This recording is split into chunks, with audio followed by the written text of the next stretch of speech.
일반적인 민법 지식은 뭐야? 소비대차를 통해서 돈을 받을 권리가 있다면 어디까지만 계속 가는 거니? 그 아들 때 자식 때까지 가서 상속시키면서 받고, 물론 소멸시효라는 건 있긴 하지만 그건 변론으로 하더라도 받을 수 있는데, 지금 이러한 면책 절차를 통해서 지금 법원이, 국가가 탕감해주는 이런 시스템에 대해서 채권자 입장에서는 뭐 이런 제도가 있냐? 그럴 수 있지. 그러니까 이 채권자 입장에서는 이런 조문이나 이런 규정이 못마땅하면 뭘 한번 해봄직해. 이런 규정이 재산권 침해 아니냐? 헌법재판 한번 걸어보겠지. 근데 이런 거는 미국이나 일본에서도 헌법재판, 뭐 일본은 우리처럼의 헌법재판 제도 자체는 없지만 위헌 아니고 합헌이다.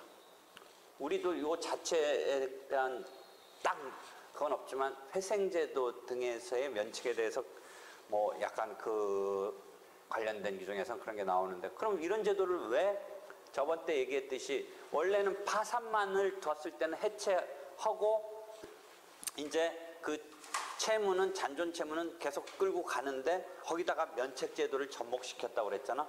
면책 제도를 접목시켜서 이런 재출발을 시키는 제도로 접목을 시켰는데, 이런 면책 제도가 미국에 있던 거가 이제 접목이 됐다, 이런 이야기는 했잖아. 그런 이런 제도에 대해서 합헌이다. 우리가 헌법적으로 재산권이 절대적으로 보장되니 아니면 법률에 의해서 제한할 수는 있니? 헌법 몇 조 등에 그런 게 있잖아. 그럼 이런 법 규정은 법률적으로 제한하는 그런 규정으로 볼 수 있는 거야. 절대적으로 재산권이 보장되는 거 아니지. 나름대로 그 대신 이유가 있어야겠지. 이유가 있다면 그래서 합헌으로 볼 수 있는데, 어떤 이 제도를 통해서 어떻게 채권자 입장에서는 이런 제도가 못마땅하지만 전체적인 설계에서는 괜찮다라고 생각하면서 세팅을 했는데, 이렇게 이해해보면 되는 거야. 채권자 입장에서는 억울하지. 1대1 관계에서 보면 억울하지. 근데 사회 경제 전체적으로 보면 요새도 가끔가다 뉴스 나오잖아. 생활고 때문에 자살을 하고 이혼을 하고. 근데 우리는 삼면이 바다니까 밀항하지 않는 이상은 도망은 못 가잖아. 도망은. 그렇지만 이것 때문에 범죄가 나오고 이혼을 해서 가정이 해체되고 심지어 자살도 하고, 아니면 노숙자 돼서 이렇게 되는 거야. 왜 노숙자도 가만히 생각해봐. 노숙자도 나름의 노숙자를 하는 게, 우리는 뭐 그러냐라고 하는데 나름대로 그 사람들은 합리적 선택이야. 잘 봐봐. 노숙자 중에 게으르거나 무능력하거나 라는 차원만 보는 게 아니라 그 사람들은 합리적 선택이야. 잘 봐봐. 왜? 자기가 빚이 있다고 쳐봐. 그래서 뭐 정상적으로 회사 다녔다고 해봐. 회사 막 그냥 찐밥 먹으면서 그래도 열심히 다녀서 뭐 200~300만 원 번다고 쳐봐. 응? 뭐 나름대로. 근데 뭔가 때문에 지금 빚이 왕창 져놓고 있어. 이미 출발해. 그럼 지금 200~300만 원씩 가가지고 막 열심히 해대봤자 누가 계속 도살하고 있는 거야.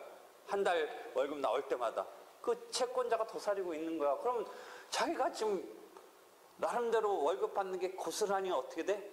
대기했다가, 물론 그 출발은 빚을 졌기 때문에 그렇지만 그 장면수만 보면 내가 한 달 열심히 노력을 했는데 채권자한테 갔다. 이게 계속 가는 거야. 그럼 나는 뭐야? 옛날 우리로 치면 조선시대 뭐 고려시대 노예야, 노예. 이게 그렇잖아. 그 보수는 나한테 한 번 더 쓰일 수 있게 내 손에 뭐 형식적으로 손에 들었다 뺏기든 뭐든 내가 쓸 수 있는 이런 식이 안 되고, 그렇다면 생각해봐. 그 다음 내가 뭐 때문에 일을 해야 되나? 그럼 뭐 하는 게 나아? 에라 그냥 노숙자 하는 게 낫지. 거기 가서 뭐 찐밥 먹으면서 일을 해. 그 일해서 받는 월급 고스란히 채권자한테 고스란히 가야 되는데. 그러니까 노숙자도 나름대로의 합리적 선택이야. 어차피 굶어 죽이지는 않잖아, 우리나라. 그래도 그렇잖아. 그냥 뭐라도 무슨 먹여 주기는 하지. 그렇잖아. 그러니까 그 사람 입장에서 보면 열심히 일하는 거와 그냥 노숙자로 있는 거와 어차피 손에 쥐는 게 없는데 마음이라도 편하자 라는 이 나름의 논리가 있을 수도 있어. 뭐 전부는 아니지만. 그러니까 노숙자 나름대로도 합리적으로 그런 생각을 할 수가 있는 거야. 저기 기껏. 그러니까 이런 사람들한테 국가 전체적으로 보면 뭐야? 시스템을 잘 만들어서 조금이라도 일해라. 뭔가 생산적인 일을 해라. 근데 좀 아까 말했듯이 이 사람들은 뭐야? 내가 생산적인 일을 해봤자 고스란히 다 가는데 내가 미쳤다고 해? 이런 식의 마음가짐 사람들이 잘 이렇게 챙겨주는 거야. 약간 이게 뭐 채권자한테는 뭐 이런 제도가 있나 싶은데 전체적으로 보면 살살살 채무자들 뭐야? 달래는 거야. 너 이렇게 해서 탕감제도도 있으니까 그렇게 나자빠지지 말고 좀 잘 해봐라. 그래서 프레시 스타트의 기회를 주겠다 이거야.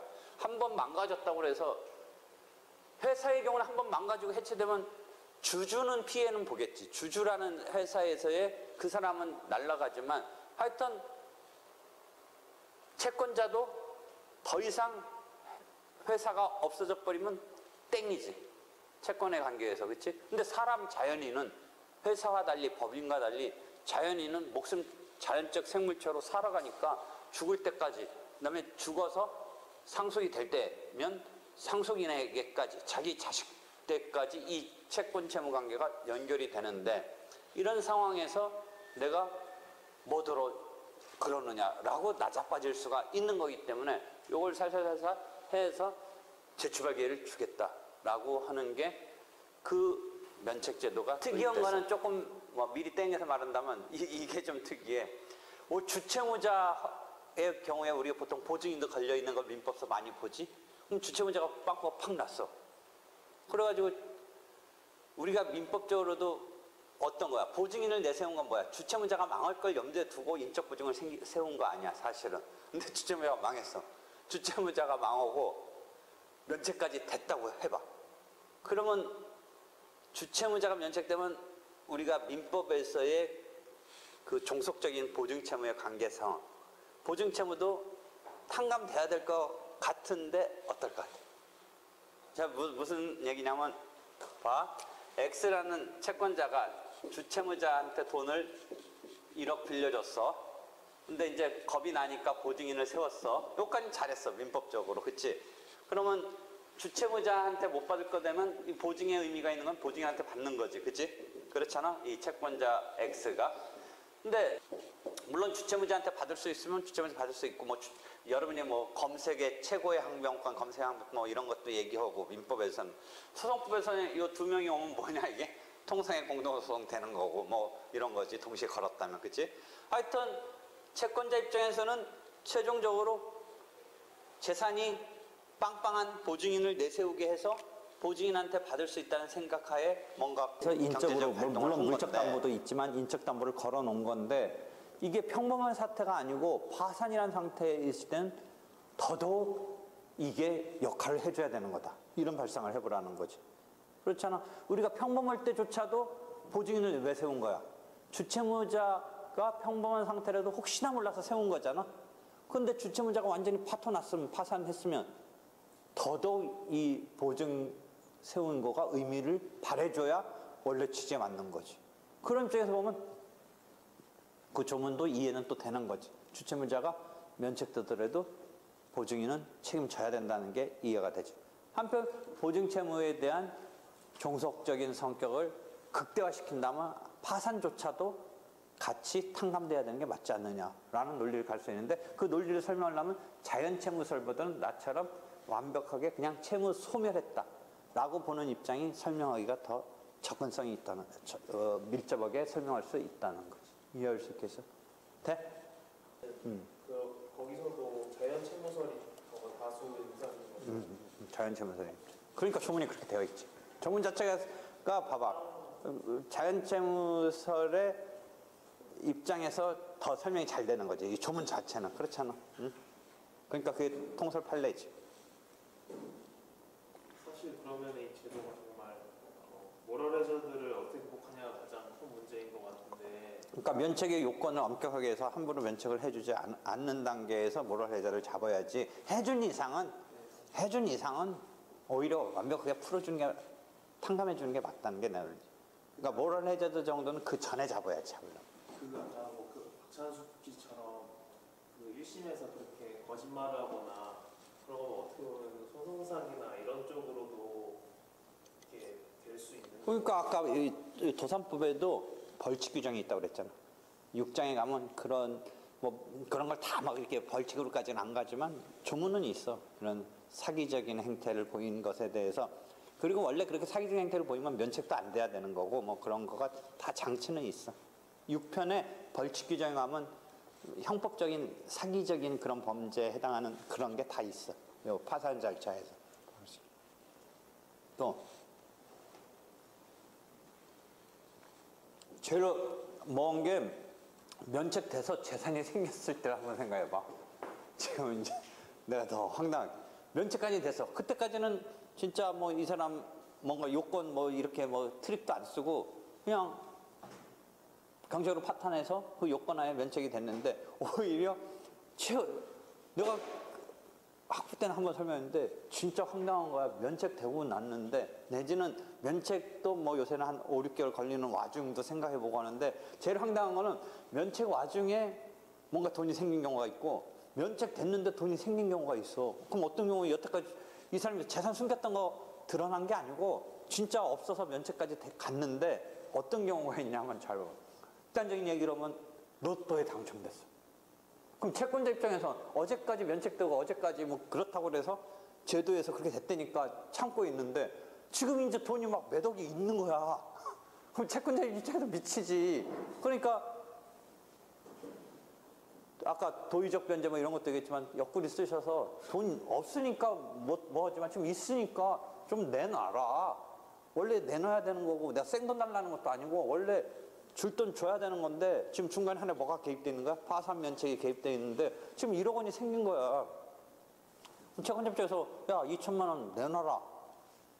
거기서 이 사람이 채무자가 면책됐는데 왜 그러느냐 라고 하면 참 세상 섭하지. 채권자 입장에서 그렇잖아. 그렇잖아. 없어서 못한다 하고 제도에서 허까지는 그래도 받아들이는데 1억 원이 있는 거야. 지금 뭔가 생긴 거야. 그럼 내놓으라고 하면 줄 수밖에 없지 않았게. 보통 사람 같으면 없어서 못 주고 제도 이용했지만 뭐 끝내 배째라. 나 세상 못된 놈 되고 1억 원 유지하겠다고 막 응하지 않아도 되는데 그게 친구지간이고 이런 채권 채무 관계라고 해봐. 없으니까 참 그렇고 소가리를 했는데 1억 원 생겼으면 2천만 원 갚아야 되지 않냐 이거지. 근데 내놓으려 하면 뭐야? 그게 정서에 맞긴 하니까 그게 자연채무로 보면 2천만 원 갚는 꼴이 된다고. 그치? 근데 나는 자연채무가 아니라 완벽한 소멸로 보면 갚을 필요도 없고 설사 갚았어도 다시 부당이득으로 반환까지도 참 조금은 황당하지만 그게 가능하다는 게 내 이야기지. 지금 세상 실제 있어. 갑자기 가족 죽어가지고 보상금 사건이 있을 수가 있어. 면책이 되고 나서 돈이 생겼다면 이거 참 갈등이네, 그지? 근데 엄밀히 말하면 끝난 거야. 게임 끝난 거야. 누구지? 거기까지 얘기 좀 더 복장 터질까? 아까는 단순히 채권자 입장에서 안타까워했는데 돈까지 생기는 상황이 되면 더 안타깝네, 채권자. 그거 갚아야 되는 거 아니냐? 우연적인 어떤 상황 때문에 돈이 생겼다면 갚아야 되는 거 아니냐? 근데 자연채무는 그 정도 되면 갚을 상황으로 만들면 갚게 만들 수 있을 것 같아. 돈이 어느 정도 있는 사람의 단계에서 좀 갚아야 하는 거 아니냐. 그 법은 법이었고 그러면 그 갚아야지 어떡겠어. 그렇잖아. 그런 단계가 있을 수는 있는데 로또는 좀 특이한 거고 그런 경우는 있을 수 있다는 거지. 교통서 같은 것에 손해배상 같은 건 한 1억 정도 갑자기 생길 수가 있어. 지금 방했다가. 하여튼 주채무자가 파산을 신청해서 파산이 받아들여지고 면책 신청조차도 받아져서 재산을 그러니까 채권에 대해서 채무에 대해서 탕감을 받았어. 즉 면책이 됐어. 이 면책이 됐어. 그럼 채권자가 보증인을 생각하지 않는다면 채권자는 어떻다고 해서 지금까지 떼이는 거지. 사실상 떼이는 거지. 여기서 물론 이 제도가 문제가 있냐 없냐까지 지금 충분히 설명했지만 이 사람의 이 채무자의 프렉시 스타트를 위해서 이런 제도를 설정하고 있다. 물론 파산의 요건이 충족돼야 되고 면책의 요건이 충족돼야 된다는 전제하에 아까 박찬승은 면책은 안 됐지. 파산 신청하고 면책이 안 되면 황당해지는 거야. 파산자로서의 그 불명예 내지는 법적인 여러 가지 제한을 끌고 가. 저번 때 얘기했듯이 면책이 되면 그것까지 다 복권된다고 했는데 만약에 쭉 보다가 면책이 안 되면 그 나름의 황당함은 있게 돼. 그치? 원래 면책까지 가야 자기 한 의도의 최종 목적지라고 우리가 볼 수 있는 건데. 근데 박찬승 사건은 항고해서 받아들여졌네. 그치? 하여튼 면책까지 된다면 이 채무자에 대한 채권 채무 관계를 뭐라고 내가 얘기했어. 그때 민법에서 뭐라고 그랬어? 면책된 채무는 민법에서 뭐라고 우리가 하는 예로 나온다고 그랬지? 자연채무의 예라고 그랬지. 근데 이 자연채무에 대해서 나는 항상 뭐야? 채무자 입장에서 본다면 이런 정도로 그치면 이건 뭐야? 자연채무는 임의로 가서 집행해서 마음대로 집행해서 받아갈 수는 없고 임의로 채무자가 주는 거 받을 정도의 의미의 채권채무 관계지. 그지? 강제로 집행해서 뺏어갈 이런 것까지가 인정되지 않는 채권채무 관계를 말한다는 거지. 근데 나는 좀 더 완벽한 채권채무의 이 관계에서 프레시 스타트의 의미를 살리려면 어떻게까지 해줘야 된다고 그래서 그걸 자연채무로 보면 안 되고 그야말로 채무를 소멸시키는 의미. 자연채무냐 아니냐 뭐 때문에 또 문제가 되냐면 일단은 강제로 뺏어올 수가 없는 것으로는 되어 있지만 임의로 갚는 것 자체를 막는 건 아닌데 아무래도 채권자가 면책이 됐으면 그럼 어떻게 하느냐 옆구리를 계속 쑤시면서 너 나쁜 놈이야 너 해가지고 강제로는 뺏어오지 못하지만 뭔가를 시도하냐면 임의로 갚는 어떤 이런 자극을 계속 줄 확률이 그러니까 그런 상황이 있는 거야. 이해해 보겠어? 자연채무로 성격을 이해한다면 강제로 뺏지는 못하지만 채무자의 임의의 이행을 받는 거는 인정되니까 채권자가 채무자를 상대로 약간의 압박을 가할 가능성이 있단 말이지. 그치? 그래서 스스로 임의로 이행하는 그런 결과를 이렇게 끌어내려고는 한다는 말이지. 근데 나는 이제 이 자연채무라는 것에 대해서 나중에 만약 책이 있는 사람은 어디 가서 이 논쟁이 있냐면 보통 다 자연채무라고 보고 있는데 이것을 갖다 완벽하게 채무가 소멸되는 것으로 봐야 된다. 옆번호 10-37을 보면 옆번호 10-37을 보면 잔존채무의 소멸이 되는데 면책의 효과로서 잔존채무가 소멸된다. 근데 조문은 어떻게 표현되어 있냐면 566조 채무자 회색 및 파산에 관한 법률 566조를 보면 면책의 효과로서 책임이 면제된다 이런 표현을 써. 책임이 면제된다. 그래서 566조를 보면 면책을 받은 채무자는 파산 절차에 의한 배당을 제외하고 이 말이 뭐야? 저번 때 예를 든다면 채권자의 총 채권액과 공평한 청산에 있어서 예컨대 10%의 배당률 정도로 됐다면 그 배당을 제외하고 90%에 해당하는 파산 채권자에 대한 채무의 전부에 대해서 그 책임이 면제된다 이런 표현을 쓰고 있어. 책임이 면제된다. 교재는 옆번호 10-37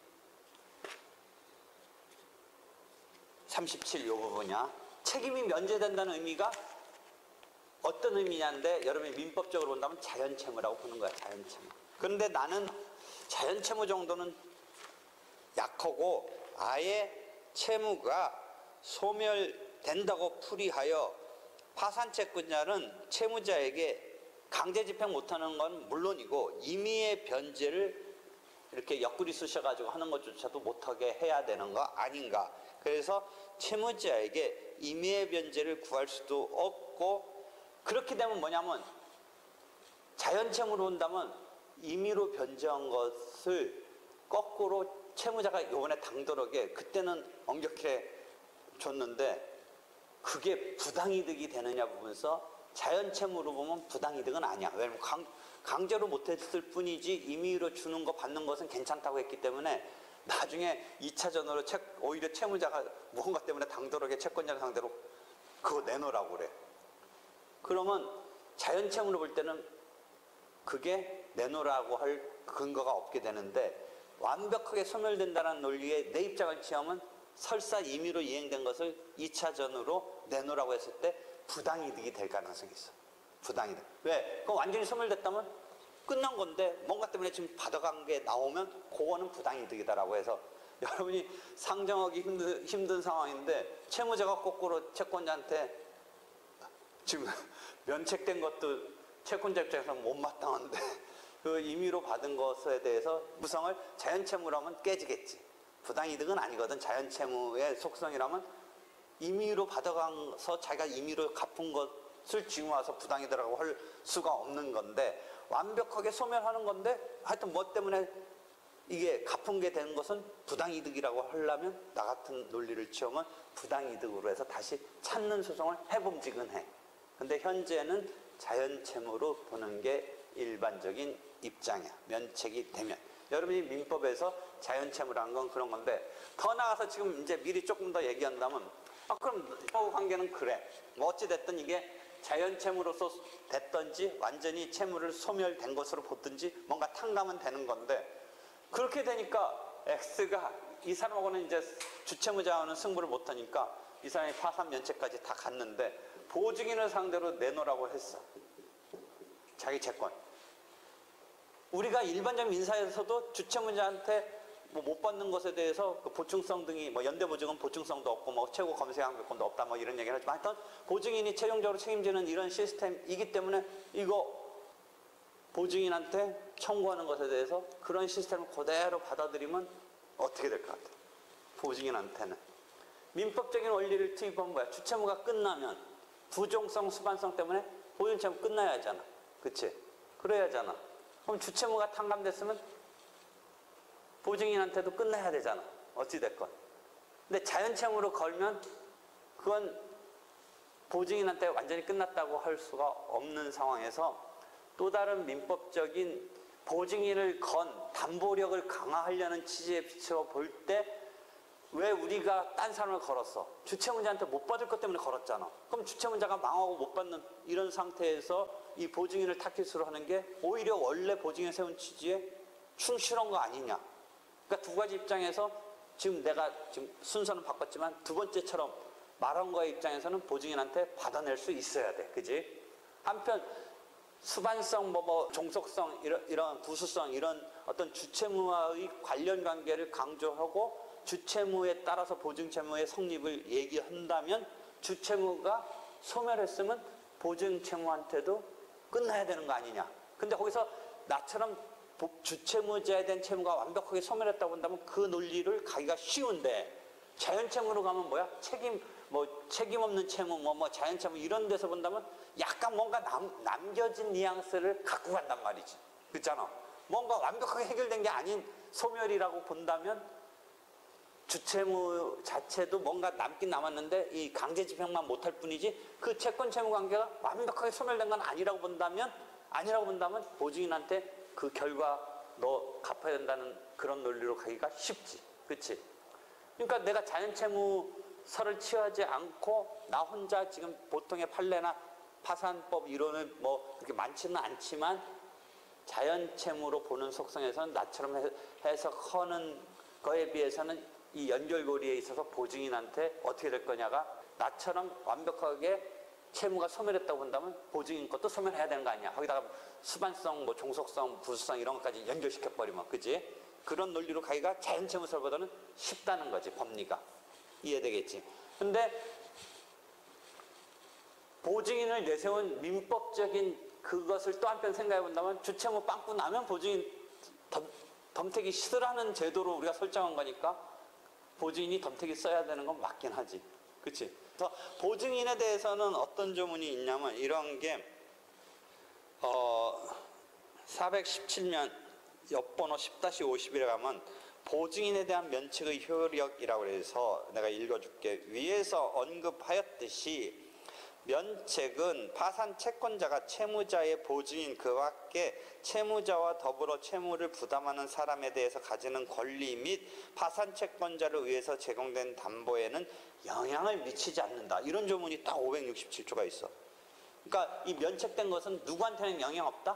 보증인한테는 영향이 없다라고 딱 돼 있어. 그 말은 뭐야? 보증인 너는 갚아야 된다. 주채무자가 면책됐어도 보증인 너는 갚아야 된다. 라는 식의 조문이 567조가 있는데 이게 이제 못마땅한 것인데 이 합리성에 대한 의문과 이를 재검토할 필요성이 제기되고 있다. 내가 써놨잖아. 거기에 대해서. 그래서 그런 조문이 있어. 요거와 비슷한 회사정리법이란 종전 것에 대한 비슷한 조문의 의연 여부에 대해서 그 각주 97번은 그때 당시에 92년에 한번 문제가 됐네. 지금 회사정리법이라는 얘기가 나오는데 좀 이따 다시 설명해 줄게. 하여튼 지금 일단 뭔가 면책제도를 설명하다가 여러분이 민법적인 지식 때문에 여기까지 이야기를 끌고 왔어. 여기까지 요 정도 한도에서 혹시 의문 나는 거 질문하고 뭐 전체적으로 다 지금 한 건 아니고 지금 내가 말하는 와중에서 조금 뭔가 한번 물어보고 싶은 거 있으면 그건 물어봐도 돼. 보증인이 만약에 저런 상황에서 주체의자가 면책되고 나서 보증인이 갚으면 부상 채권이 생기지 않습니까? 그것도 이 사람은 면책됐기 때문에 그것도 벗어나. 진짜 황당한 거야. 그럼 지금 말한 거 잘 이해했어. 이 보증인이 갚았으니까 원래대로 한다면 구상권이 생기지 주체의자한테. 근데 이 구상권도 하나의 채권이야. 이 사람 기준으로 보면. 지금 이 사람 채권은 다 면책받는 거야. 근데 이 구상권이 뭐 사전 구상권이 있고 사후 구상권이 있는데 이게 면책이 됐다는 것에 포함돼서 이거조차도 면책이 된 거야. 그 뒤에 그대로 나와 페이지 418면 바로 뒤에 나오잖아. 읽어줘 볼게. 한편 채무자에 대한 면책 결정이 확정된 후에 보증인이 채권자에게 보증 채무를 이행하고 지금 용재 질문처럼 이행하고 채무자에 대한 구상권 등을 취득하더라도 이는 면책 후에 새로 취득한 채권이 아니라 채무자에 대한 장래의 청구권으로 이미 취득한 파산 채권이 현실화된 것에 불과하므로 구상권에 대해서 당연히 면책의 효력이 미치고 따라서 보증인은 채무자에 대하여 구상권을 행사할 수 없다. 이렇게 딱 되어 있어. 논리는 면책 결정 후에 새로 생긴 게 아니라 언제부터 이 구상권을 갖고 있었던 거야? 잠재적으로 보증 쓴 때부터 갖고 있었던 거야. 그러니까 현실화된 건 뭐 그 이후에 나타났다고 볼 수 있지만 그런 정도에서 구상권을 행사할 수 없다라고 했어. 이해되겠어? 어? 황당하지? 그러니까 이 보증인은 진짜 이 왼수같이 보증 한번 잘 썼다가 주채무자가 탕감받고 프레시 스타트를 하는데 원래 주채무자가 자기하고 연동된 거에서 끝끝내 가는데 끝끝내 가더라도 그래도 자기가 좀 안 좋은 상태라도 같이 그래도 걸려 있으니까 안 좋은 상태가 조금 그나마 희석될 수 있는데 여기는 이제 이 사람 빠져나갔는데 혼자 이게 뭐야? 그 사람 빠져나가고서 그러니까 황당하지.